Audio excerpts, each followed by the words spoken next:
Eu quero, nesta manhã, trazer uma palavra, irmãos, que Deus quer mudar o nosso destino. Eu vejo como Deus é um trocador de destinos. Como base para isto, nós vamos ler Êxodo capítulo 3, capítulo 3, verso 1 em diante, que diz assim: Moisés pastoreava o rebanho do seu sogro Jetro, que era sacerdote de Midian. Um dia levou o rebanho para outro lado do deserto e chegou a Horebe, o monte de Deus. Ali o anjo do Senhor lhe apareceu numa chama de fogo que saía do meio da sarça. Moisés viu que, embora a sarça estivesse em chamas,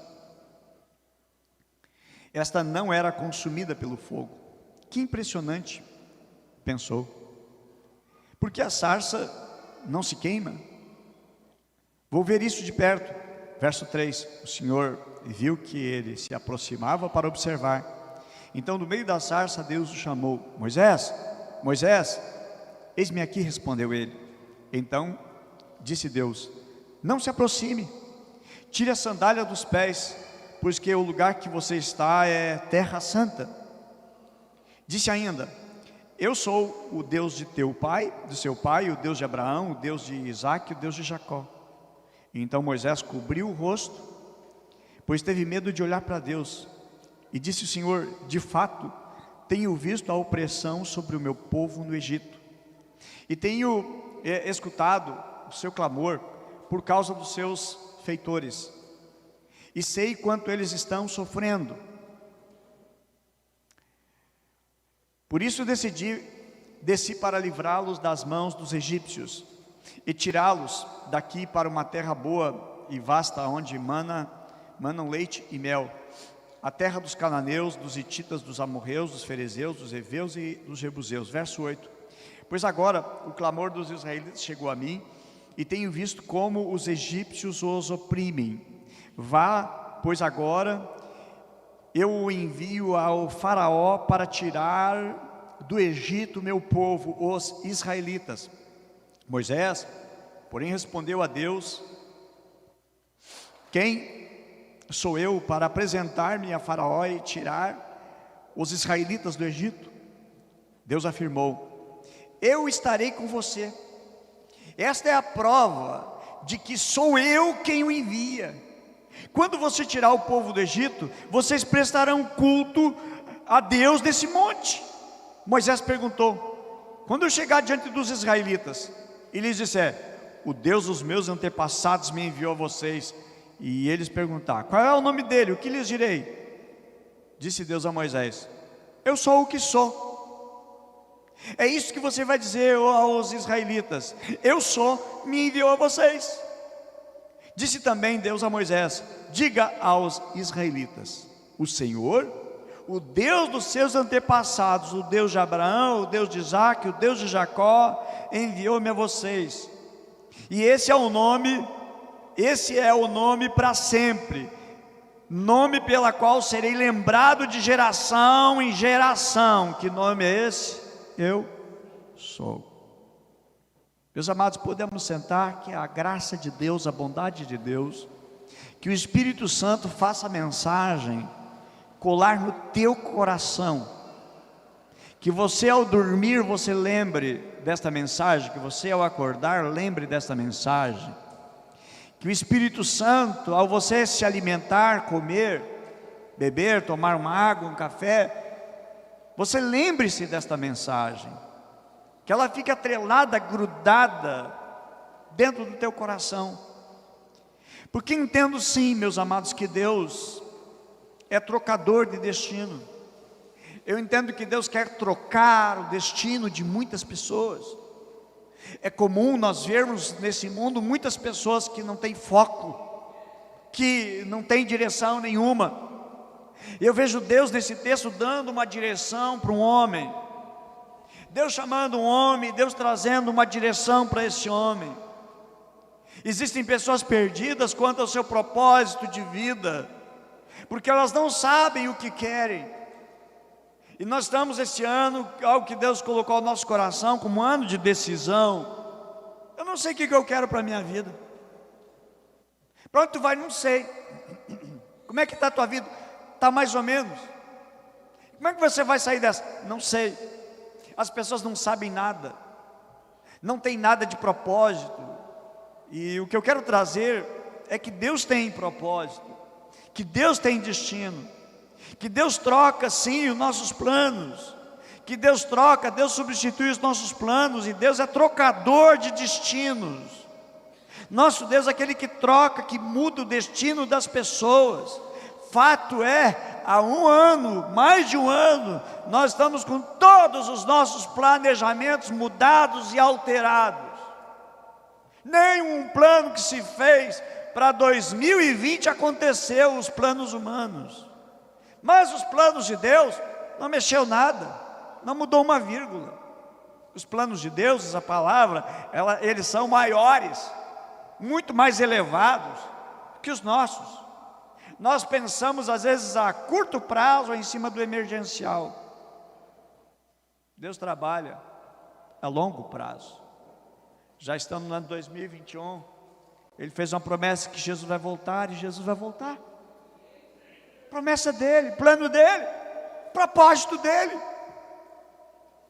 A Bíblia vai mencionar que haveria tremores de terra, terremotos, aumentaria os terremotos, e tem aumentado.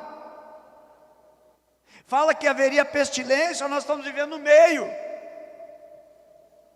Que todas as nações, povos, querem de alguma maneira produzir vacina, comprar vacina, mas não se encontra vacina em qualquer lugar.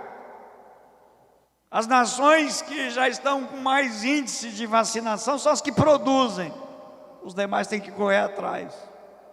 Gente, nós estamos num grande momento para entender melhor os planos de Deus. Muitas pessoas não têm plano. Algumas pessoas, o que elas estão vivendo hoje é fuga de um problema vivido. E aí a opção é fugir. Eu estou falando de Moisés, que nós lemos aqui. Moisés, ele estava num lugar porque ele fugiu, porque tinha um problema. Às vezes o que a pessoa está vivendo é fruto de um problema lá de trás. Aí está vivendo hoje fruto de um problema, não fruto de um plano. Quantas pessoas tinham um plano, tinham um planejamento e não deu certo? Você planejou, vou casar, você é a mulher mais feliz do mundo, o marido, você é o homem mais feliz do mundo, eu vou casar. Aí casou e viu que o casamento ele é um pouquinho mais diferente do que planejou.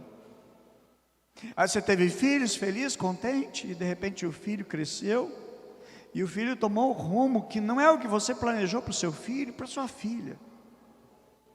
Muitas vezes, o que se vive hoje são fugas de problemas e não do que nós planejamos. Aí você, opa, o pastor está falando a mensagem tudo para mim. Não, Deus está trazendo uma palavra, porque Deus quer trazer um direcionamento, para que você entenda o plano e projeto de Deus.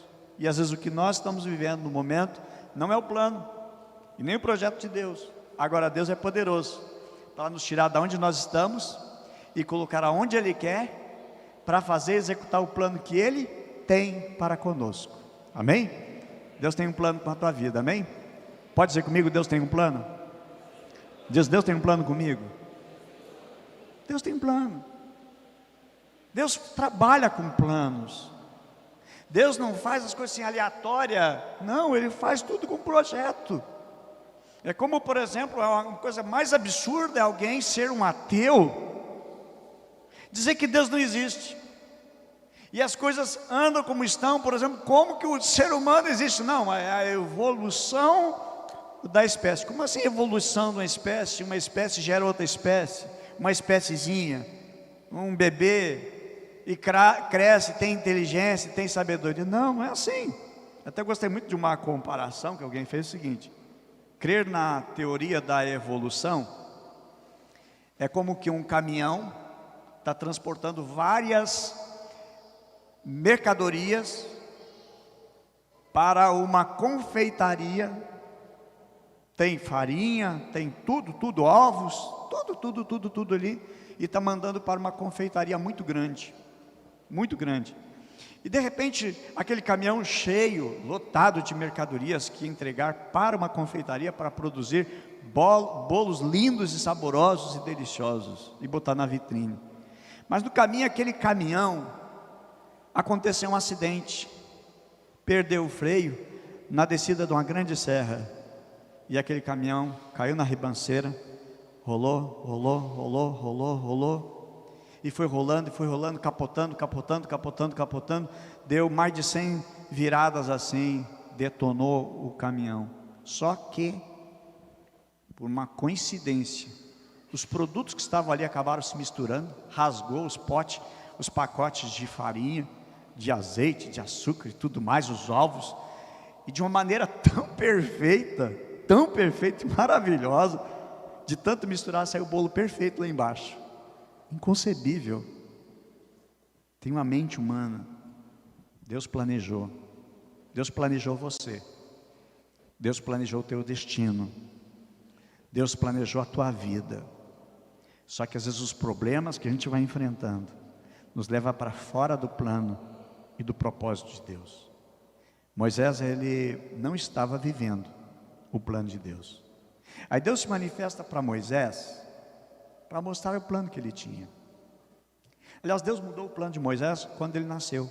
Porque quando ele nasceu, antes dele nascer, o rei Faraó, que mandava no Egito, na nação egípcia, mandou matar todas as crianças que nascessem homem, todos os meninos homens. Então, ele estava destinado para a morte, ele ia morrer. Porém, Deus, que muda destino, não deixou Moisés morrer. A mãe pegou e escondeu ele, manteve escondido durante bastante tempo, até não poder mais esconder. Eles matariam o menino, seria morte mesmo para as crianças. Todos os meninos morreram. Porém, a mãe escondeu até que não deu mais. Aí a Bíblia vai mencionar o seguinte, que ela fez um cesto, um balaio, colocou um betume, um piche, certo? E colocou a criança ali dentro daquele cesto, e colocou no rio.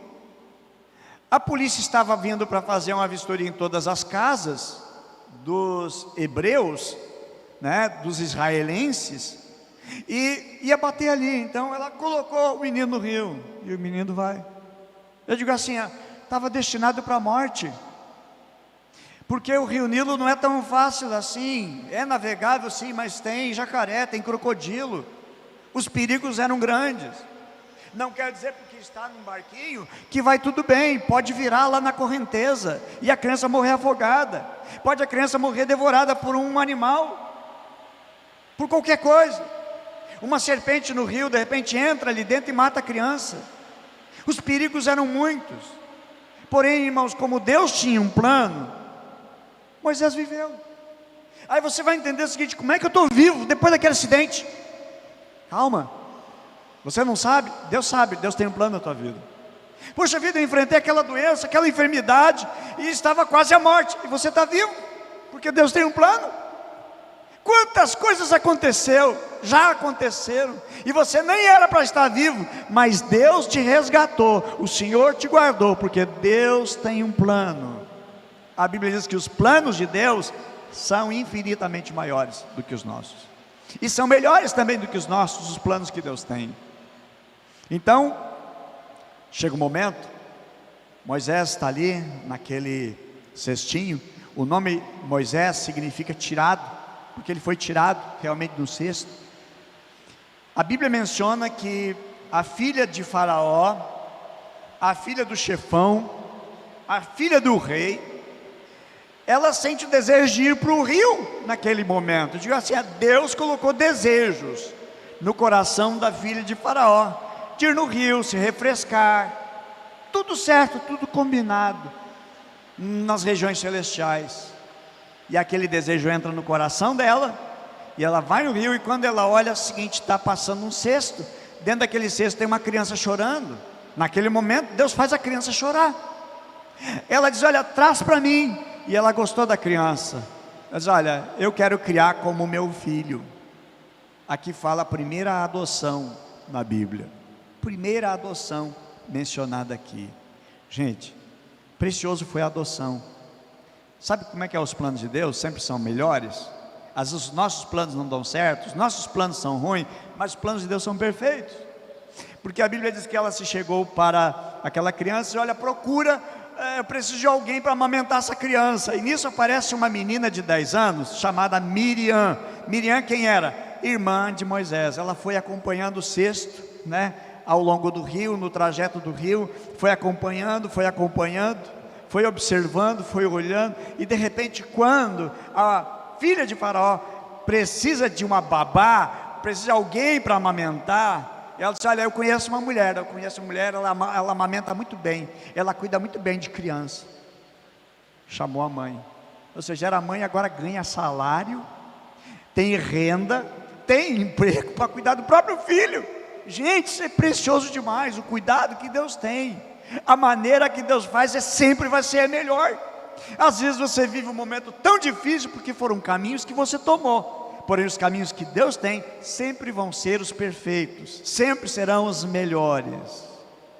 Aí agora Moisés então está sendo criado, educado com a melhor educação, os melhores professores, vivendo uma vida em estilo, sendo agora filho de Faraó, sendo ele também candidato a ser herdeiro do trono, e sendo herdeiro do trono, certamente lá na frente, ele ia aliviar para o seu povo, para a sua nação, e ele ia facilitar, quem sabe. Porém, Moisés um dia já adulto, passeando por ali, ele vê um egípcio espancando um hebreu, um dos seus irmãos, do seu povo, e ele vai então, ele ataca aquele homem, ele mata aquele homem, enterra na areia. Porém no outro dia, depois ele vai lá e vê 2 hebreus brigando com outros, olha, vocês não façam isso. E aí diz, um deles disse, quem te colocou como juiz sobre nós? E revelaram que sabia o que ele fez. Aí, temendo pela vida, a Bíblia menciona que Moisés ele foge, e ele vai embora. Ele vai fugir, e o rei agora quer matá-lo. Então ele vai para um deserto, ele fica 40 anos nesse deserto. Eu digo, a vida de Moisés no deserto, irmãos, foi por uma fuga de um problema, mas Deus foi lá no deserto buscar de volta Moisés para o plano que Deus queria. Então eu digo que Deus tem plano. Deus mudou o destino de Moisés. Moisés ia morrer trabalhando naquele deserto, a vida dele ia ser aquela vida da mesmice, trabalha no deserto, volta para casa, trabalha, volta, e a vida dele estava limitada nisto, ou era viver isto ou morrer. Mas Deus tem planos. Eu digo, Deus nunca é pego de surpresa, porque Deus tem planos, e Deus tinha planos com Moisés. Moisés não tinha planos com Deus, Deus tinha planos com Moisés. Eu digo também a mesma coisa para nós. Nós não tínhamos plano com Deus, mas Deus tinha planos conosco. Você não tinha plano com Deus, mas Deus tem planos com você. Deus tem plano com a tua vida, Deus tem plano com a tua família, e vai dar tudo certo, porque Deus tem planos, e os planos de Deus ninguém muda. É assim. Moisés não tinha planos com Deus, mas Deus tinha planos com Moisés. Eu digo, muito igual, muito semelhante à nossa vida. Também vejo que Deus tem plano com cada um de nós. Eu digo, Deus nos tem colocado como pastores dessa igreja, para poder capacitar cada um, ajudar a cada um a exercer o seu chamado em Deus. A maior alegria de um pastor é ajudar alguém a encontrar o seu chamado em Deus, para executar aquilo que Deus chama. Eu creio que nós não somos salvos para fazer número na igreja. Nós não somos chamados para fazer número, para ser mais um, mas para fazermos a diferença e cumprirmos o propósito na missão que Deus tem para cada um de nós. O propósito, meus amados, é nós sermos uma igreja para formar um exército de homens, de mulheres, de jovens, de crianças, apaixonados por Jesus e pela sua obra. O propósito de Deus na vida de Moisés era chamá-lo para um propósito. Não disse, propósito, olha, eu quero que tu volta para lá e peça perdão para a família do soldado que você matou. Não era esse. Deus tinha um propósito de libertar. E eu digo, Deus tem um propósito para usar a nossa vida, para libertar outros, para libertar os que estão cativos. Hoje pela manhã, estava no meu tempo de oração e agradecendo a Deus por tantas coisas. E aí, minha mente foi para o ano de 1994, 95. Quando Deus me colocou numa igreja pequena, no Rubem Berta, em Porto Alegre. Aí, Espírito Santo trazendo meu coração e eu agradecendo a Deus. Porque ali se converteram prostitutas, ali se converteram líderes de gangue, pessoas que viviam a vida do assalto, pessoas que viviam em gangue, roubando, furtando, se drogando, e Deus converteu o coração daquelas pessoas. Um daquelas pessoas, inclusive, começou se tornando um líder dos jovens. E outros Deus foi resgatando.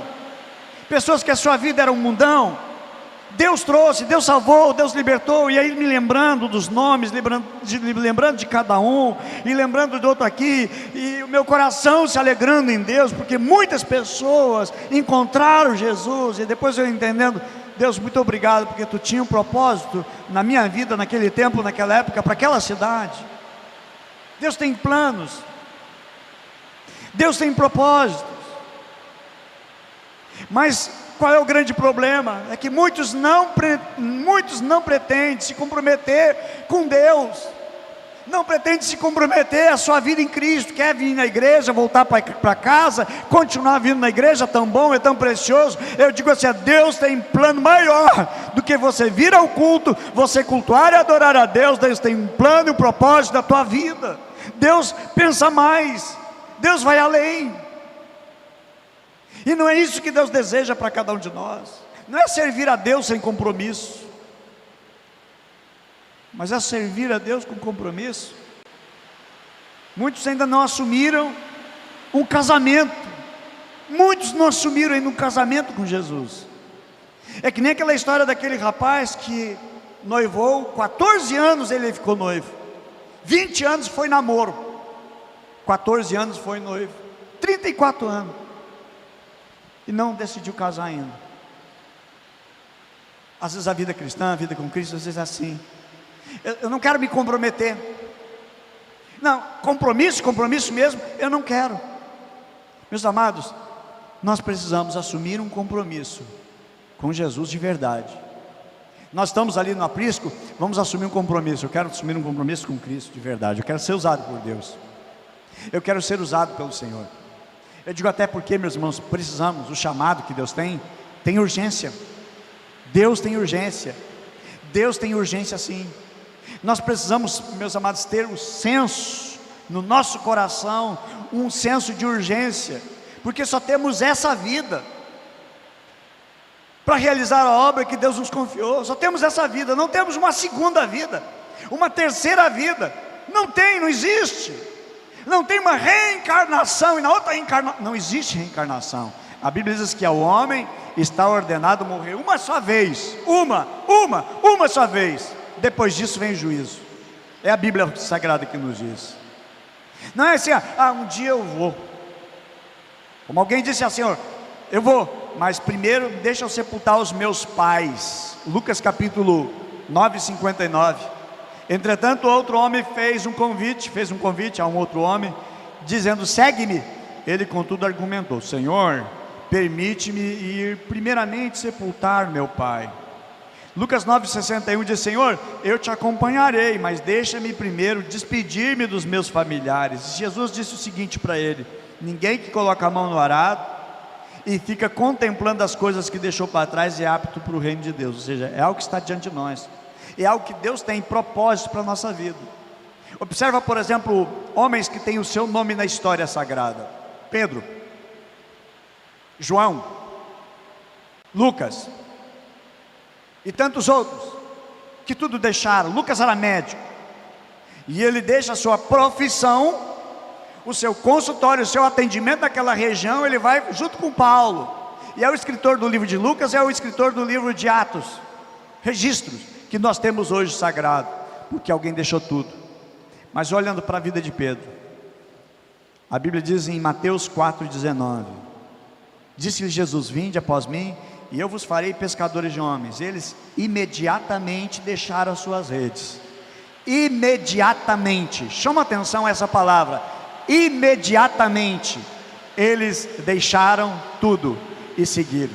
Essas redes a qual Pedro deixou, era a sua subsistência, era o seu sustento dele, da sua casa, da sua família, era o seu futuro, era tudo o que ele tinha, e ele deixou por amor a Cristo. Vamos olhar também para Tiago e para João, versículo 22 diz: eles imediatamente deixaram o barco e o seu pai para seguir Jesus. Alguns pensam: quando eu me aposentar, então eu vou me dedicar mais a Cristo, mais a Deus, mais a sua obra. Quando eu terminar a faculdade, então sim. Depois que eu casar, aí sim. E sempre tem um depois. Mas observe que esses homens que ficaram na história, a Bíblia diz assim: imediatamente. Não é para amanhã, não é planos para depois da manhã, é planos para agora, é planos para hoje. Cada um de nós, irmãos, temos um chamado em Deus. Eu vou repetir: cada um de nós temos um chamado em Deus. Cada um de nós temos um chamado em Deus. Existe, meus amados, um chamado.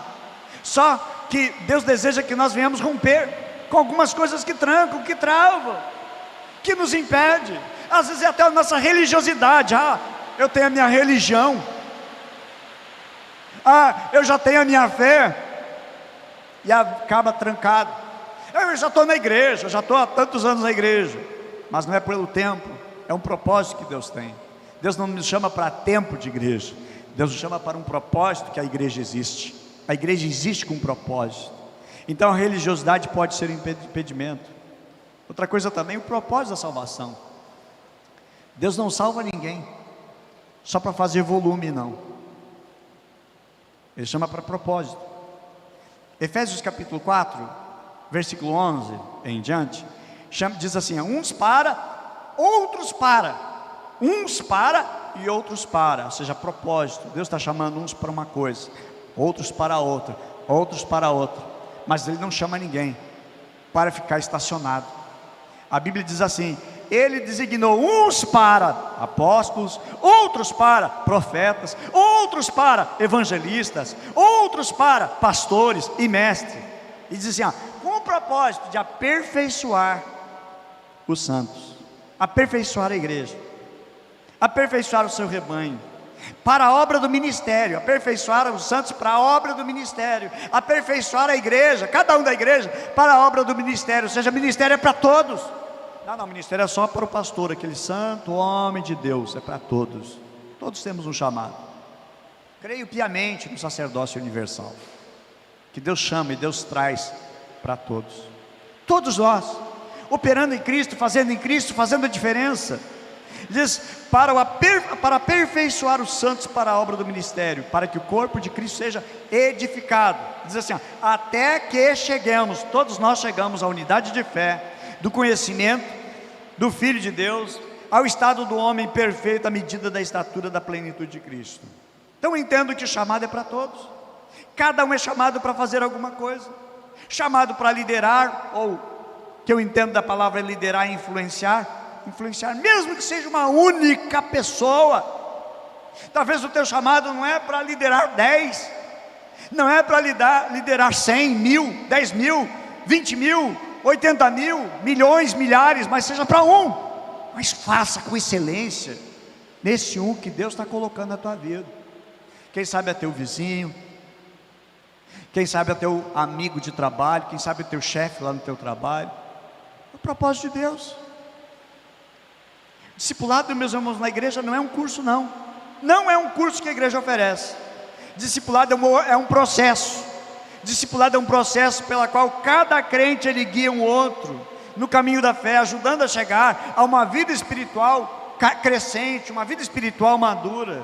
Porque o versículo 13 diz o seguinte: até que todos chegamos à unidade da fé e do conhecimento do Filho de Deus, ao estado de homem perfeito, à medida da estatura da plenitude de Cristo. Então não está na mente de Deus que uns funcionem e os demais não funcionem. Não está na mente de Deus que um funcione e os outros não. Não. Deus diz, ó, eu quero esse eu não quero. Deus quer todos. Porque olha que a ameaça é para o reino do inferno, para o reino das trevas. Toda a igreja imbuída, todos nós envolvidos, todos nós 100% comprometidos. Eu digo, eu não quero ser uma igreja de 5 mil membros, 20 mil membros. Eu quero ter uma igreja de 20 mil, 30 mil, 50 mil obreiros da igreja. Todos trabalhando, todos envolvidos, todos enganjados no chamado que Deus tem para todos. Então na mente de Deus não está que apenas alguns possam e os outros não. Meus amados, eu digo, contra isso que Deus tem para a tua vida, existe batalha. Eu digo, existe batalha espiritual. Já começa desde a infância. Se nós olharmos para o texto, havia um infanticídio, morte de crianças, mandar assassinar crianças. Moisés até ficou por um tempo, escondido. Depois é colocado naquela cesta, dentro do rio, correndo perigos. Tudo isso, irmãos, existe uma batalha para matar o propósito que Deus tem na tua vida. E talvez para acabar o propósito que Deus tem na tua vida lá na infância, ou até mesmo antes da infância, já havia um complô contra você. Já havia um arquitetado na mente do diabo, na mente do inimigo, acabar com você. Mas graças a Deus, você está aqui adorando e servindo a Deus. Você está aqui buscando a Deus. Desde que nós nascemos, irmãos, até antes de nascer, existe uma batalha, para inviabilizar o propósito de Deus, o propósito que Deus tem na tua vida. Mas graças a Deus que Deus preparou o coração, preparou a filha de Faraó, moveu o coração dela para a adoção, depois abençoou a mãe biológica com salário, e aí Deus abençoou o jovem também com os melhores estudos. Mas foi vencida essa batalha. Eu digo, mais precioso, uma das coisas mais preciosas na nossa vida, irmãos, é o senso de realização. Senso de realização. Quando nós realizamos o propósito que Deus tem para nós temos um senso de realização. Nós nos realizamos por completo. Enquanto que o inimigo trabalha procurando de alguma maneira, de alguma forma impedir, de nós cumprirmos o propósito de Deus aqui na terra, certo? Mas quando rompemos ao que existe no mundo espiritual que nós não enxergamos, nós nos sentimos realizados, nós nos sentimos felizes, nós nos sentimos por completo e por inteiro, porque o propósito de Deus na nossa vida sendo realizado, existe um senso de realização. Tem batalha? Sim. Tem guerra? Tem os ataques espirituais? Muito. Porque o inimigo, nosso adversário, como a Bíblia diz, anda ao nosso derredor, procurando alguém que possa tragar, ou travar, ou impedir, ou amarrar. O inimigo trabalha para nos limitar, colocar limitações, tenta nos apequinar, vai criando uma cultura na mente. Você não pode, você não consegue, você não tem condições, você não tem aptidão, você não é chamado para isso. O diabo fica mandando mentira. A Bíblia diz que ele é o pai da? A Bíblia diz que ele é o pai da? A Bíblia diz que ele é o pai da? Mentira. E ele põe mentira na tua mente. Não é que ele vai contar uma história para você mentindo. Ele coloca mentira na tua mente, dizendo assim: eu não posso, eu não consigo, eu não nasci para isso. E o diabo vai trabalhando. A Bíblia diz em Atos capítulo 5 que encheu Satanás a mente de um casal na igreja. Encheu, foi botando de ideia, foi colocando lá, entupindo a imaginação com coisas fora do propósito de Deus. Então o inimigo trabalha, meus amados, para nos limitar, trabalha para nos apequenar, e se possível paralisar completamente, que você fique inválido espiritualmente, que você fique acamado espiritualmente, que você fique anestesiado espiritualmente, que você fique entubado, num estado de coma espiritual. que você jamais se acorde, porque Ele sabe que o dia que você se acordar, o dia que você se levantar, você vai fazer um estrago no reino das trevas. Então o diabo procura limitar. Quais são as circunstâncias que o inimigo trabalha para atrofiar a nossa caminhada com Deus? E é usando a vida de Moisés que eu trago para nós observarmos, olhando um pouco para a vida de Moisés. Olha só, quando Deus chamou Moisés, no meio daquela sarça, daquele arbusto, queimava. Dizem que é comum, muito sol, deserto, aquela árvore seca, muito forte. Diz que algumas até começavam a secar e daqui a pouco até pegava fogo. Mas rapidinho queimou, não tem mais. É o chamado fogo de palha, não tem mais. Só que chamou a atenção de Moisés que queimava,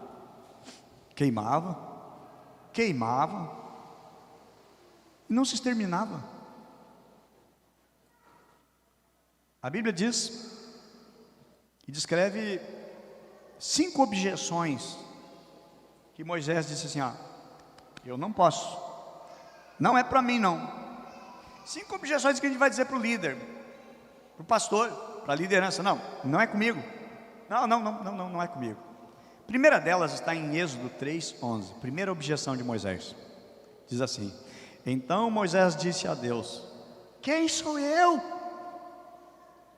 que vá a Faraó e tire do Egito todos os filhos de Israel? Quem eu sou? Sou ninguém. Eu não tenho qualificação, não tenho preparo, não sou nada, sou ninguém. Quem eu sou? Segunda objeção de Moisés, Êxodo 3:13. Então disse Moisés a Deus: eis que quando eu for, os filhos de Israel, eles dizer, o Deus de vossos pais me enviou a vocês. E eles me disseram: qual é teu nome? O que eu vou dizer? Deus, não sei nada, não posso, não sei nada, não tenho conhecimento nenhum, eu não tenho preparo. Outra objeção, a terceira objeção, Êxodo 4:1. Moisés respondeu: e se eles não acreditarem em mim, e nem quiserem me ouvir, e disserem: o Senhor não te apareceu coisa nenhuma, rapaz, tu ouviu a mensagem do pastor lá, mas te impulsionando, mas não é para ti não, Deus, que apareceu nada, isso é coisa da tua cabeça. Não é coisa da tua cabeça não, é o Espírito Santo nos incomodando, é o Espírito Santo nos impulsionando.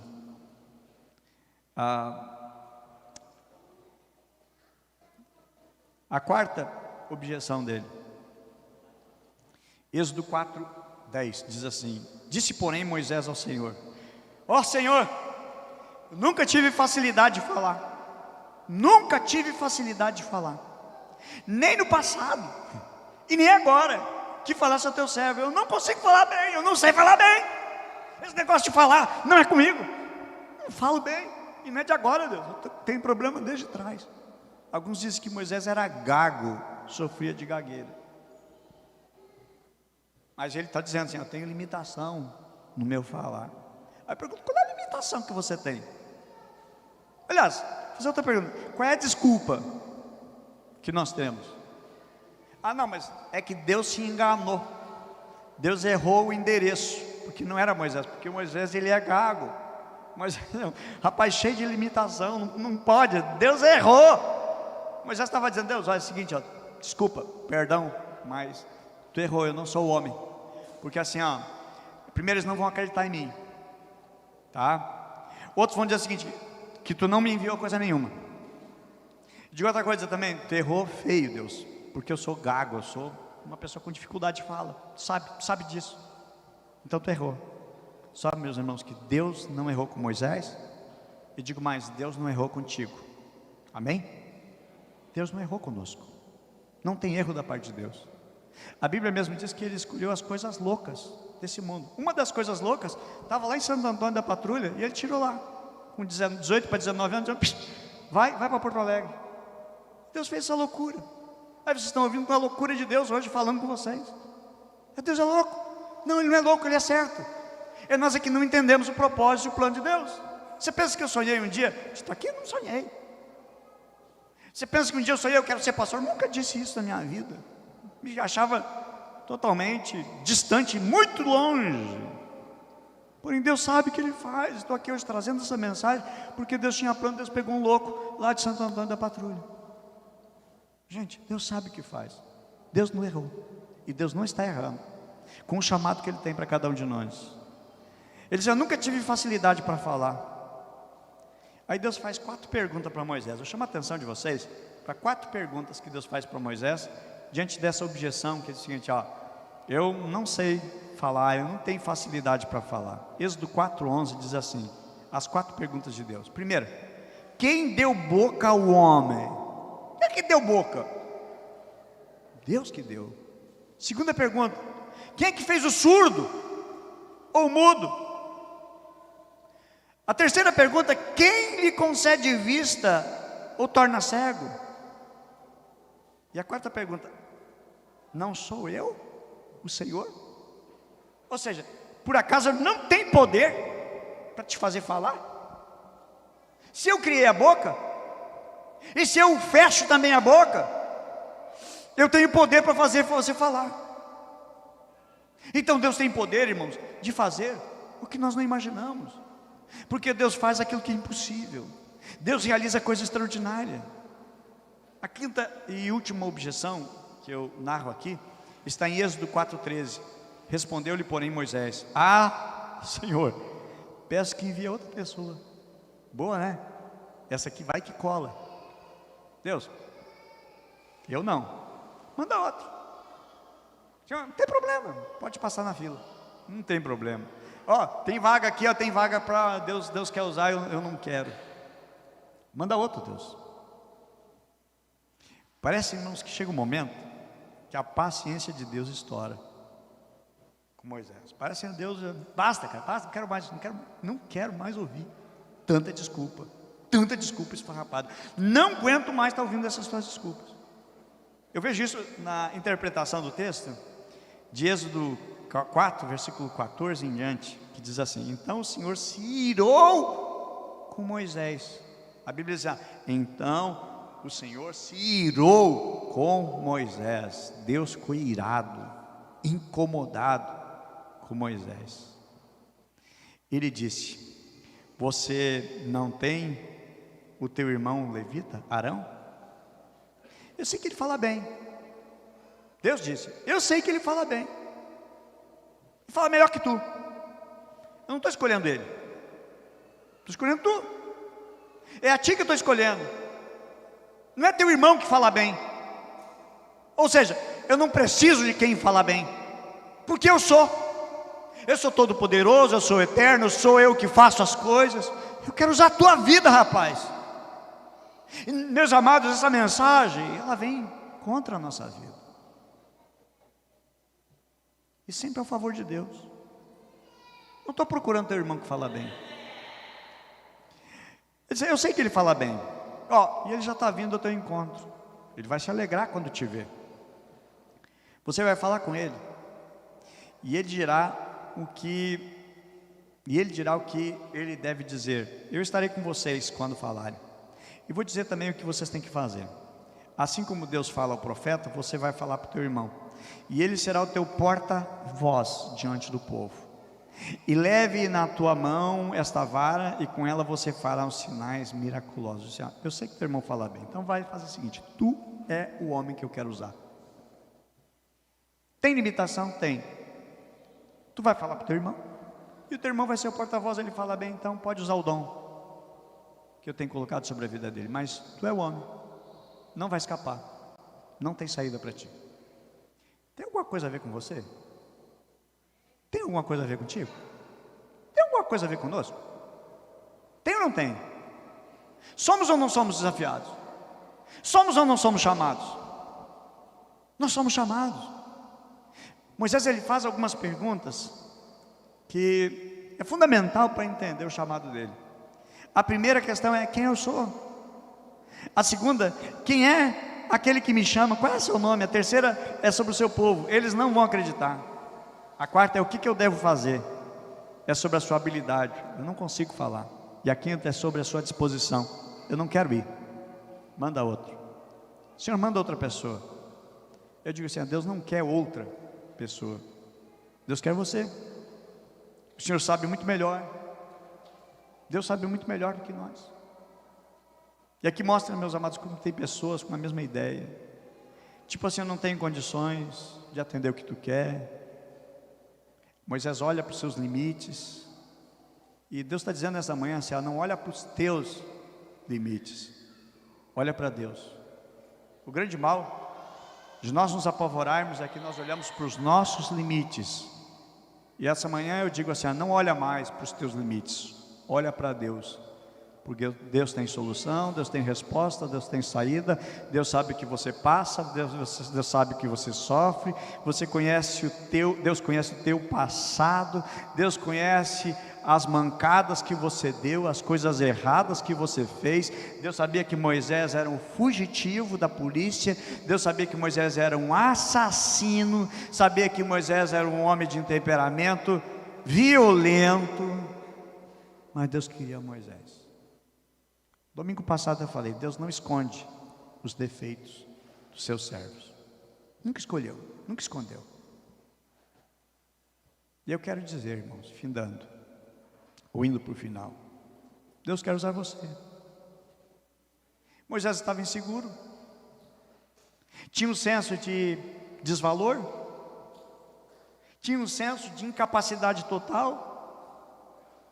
Mas ninguém consegue se realizar fora do propósito de Deus. E tem uma notícia muito boa para vocês. Muito boa. Deus não está procurando perfeitos. Deus não está procurando super-homens. Deus não está procurando nem perfeitos e nem super-homens. Deus está procurando limitados. Deus está procurando pessoas que possuem as suas limitações. Deus está procurando pessoas que têm as suas falhas. Deus está procurando pessoas que têm um passado a qual você não se orgulha e você não quer que ninguém saiba do teu passado, mas Ele traz para te curar, para te restaurar, para usar a tua vida de uma maneira tremenda. Deus não está procurando homem cheio de capacidade. Deus prefere os limitados, os desacreditados. E Moisés, ele achava a pessoa inadequada para aquilo que Deus queria. Porém, meus irmãos, deixa eu dizer uma coisa para vocês, e guarde no coração, que nossos fracassos nos impõem estagnação para um propósito que o Senhor deseja nos levar. Aí Deus precisa trazer para nós uma palavra para mudar. Deus está buscando os limitados, os fracassados. Pedro era um pescador fracassado no momento quando Jesus chamou. Deus está procurando também os fanáticos, doentes religiosos, como Saulo. Deus estava chamando. Eu digo assim, Deus está procurando você. Deus procura homens. Deus não está procurando, como alguém disse assim, Deus não procura adoração. Deus não procura adoração. Adoração Ele tem nos anjos do céu. A Bíblia diz que Deus procura adoradores. Deus não procura adoração, Deus procura adoradores. Não é a minha adoração, é adoradores ao Senhor. É o que Deus está procurando. Deus está procurando homens e mulheres falhas, limitados, que se acham fracassados e que já tomaram um destino diferente por causa dos seus erros, falhas e fracassos. E Deus quer nos colocar agora no eixo da sua vontade. Deus fez uma promessa extraordinária para Moisés. Êxodo 4,15 diz o seguinte, eu estarei com vocês. Quando vocês falar, eu vou estar com vocês. E vou dizer o que vocês têm que fazer. Eu acho tão interessante porque Jesus disse o seguinte em Mateus, capítulo 28, 19, 20. Estarei com vocês. Vão, prega o evangelho a toda criatura. Batiza, ensinando eles a guardar o que eu vos tenho ensinado. Eu vou estar com vocês. A mesma palavra que Deus disse para Moisés, o limitado lá atrás. E Deus reafirmou em Êxodo 3,12, Deus afirmou, eu estarei com você. Sabe, meu amado, minha amada e preciosa ovelha, amado e precioso rebanho que Deus tem concedido. Deus tem um plano para a tua vida. Deus tem algo melhor daquilo que você já viveu e daquilo que você está vivendo. Jesus também sofreu cara a cara com a morte quando era criança. Como Moisés também estava ameaçado e procurado de morte quando era bebê. Jesus teve que ir para o Egito, fugido com a sua família, porque a morte estava para matar ele ainda pequeno. Moisés foi chamado para libertar aquele povo. Jesus, Filho de Deus, unigênito de Deus, que nos amou tanto e morreu na cruz, morreu para nos libertar. Mais ainda, para colocar em nós um novo coração, para trocar o nosso destino, para nos dar o rumo certo. Ele veio para nos trazer uma missão, não uma religião. Muitos têm uma religião, mas Jesus não veio trazer religião, Ele veio trazer salvação. Ele veio libertar os cativos, os prisioneiros. Ele veio trazer esperança. Ele veio para nos salvar, Ele veio para nos libertar, nos dar uma missão. Eu estava lendo sobre um relato de uma senhora jovem, americana. Em um culto ela foi despertada para o trabalho missionário, muito despertada. E ela saiu dos Estados Unidos, acho que foi em 1945, por aí. Ela veio, sabe para onde? Aqui para a Amazônia. Descendo por um dos rios da Colômbia, chegou aqui no Brasil. Tinha medo, colocaram medo e terror nela, dizendo assim: olha, os índios são bárbaros, são cruéis, são assassinos. Aí Deus enviou alguém dizendo assim: não, eles são boas pessoas. E ela entrou naquela tribo, evangelizou, traduziu o Novo Testamento para a língua deles, ensinou eles a ler e escrever, alfabetizou. O Brasil registra que é uma das tribos, é uma das regiões mais alfabetizadas do Brasil, aonde esteve essa missionária, Sofia Miller, o nome dela, já falecida. E ela evangelizou algumas tribos ali, mudou a realidade. Uma mulher muito usada por Deus. Quando ela chegou numa das tribos, o cacique disse: vamos matar essa mulher. Fizeram um veneno brabo, um veneno violento, que 5 minutos a pessoa está morta, e deram para ela comer. Ela comeu, não morreu. Aquilo fez mal nela e ela vomitou. Os cachorros vieram comer o que ela vomitou e morreram na hora. Isso aqui é registro na história do Brasil, gente. O que chama mais atenção é que um repórter perguntou para ela, numa entrevista, como tinha sido o chamado dela, como foi o chamado dela. E ela respondeu o seguinte: uma mulher que traduziu o Novo Testamento para várias tribos, ela aprendeu a língua, ensinou eles, alfabetizou eles, traduziu não só para aquela tribo, mas para outras tribos. O Novo Testamento é a Bíblia completa para essa tribo. Aí perguntaram: como é que foi o chamado? E ela respondeu: eu jamais tive um chamado. Eu nunca tive um chamado. Apenas eu li a Bíblia, a ordem, e eu obedeci. Foi isso. Não tive um chamado. Eu li e eu obedeci. E é isso, meus amados, que precisamos ter no nosso coração. Está aqui na palavra de Deus. É para todos nós. É para todos nós. Não, tem que ter um chamado. Não, queridão, teu chamado já é aqui, já agora. Pastor, eu tenho chamado para outro país. Não, tu não tem chamado nenhum para outro país. É onde você está. Frutifica onde Deus te plantou. Produza onde você está. Pode ser que Deus diga: olha, eu te quero agora em outro lugar. Comece onde você está. O chamado de Deus é: vocês serão minhas testemunhas em Jerusalém,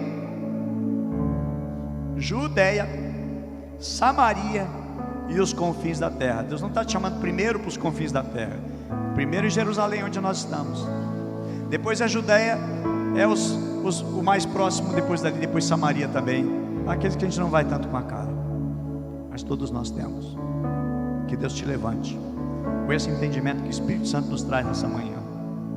O sentimento de propósito e de missão que Ele tem conosco. Jesus não te salvou para te livrar das agruras e sofrimentos do inferno. Ele te chamou para uma missão.